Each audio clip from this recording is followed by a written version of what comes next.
Welcome to Happy English. Let's get better at listening and speaking. It will be fun and a little challenging. Let's start. The scallion pancake is a beloved Taiwanese snack characterized by its flaky texture and savory flavor. This pan-fried flatbread is made from a dough that's layered with chopped scallions in oil, then rolled and folded to create its signature flakiness.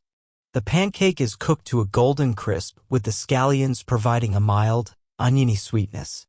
It's often enjoyed as a breakfast item or a snack, sometimes sliced into wedges and served with a dipping sauce such as soy sauce or hot sauce for added flavor. The versatility of scallion pancakes also allows for various fillings, transforming them into more substantial meals.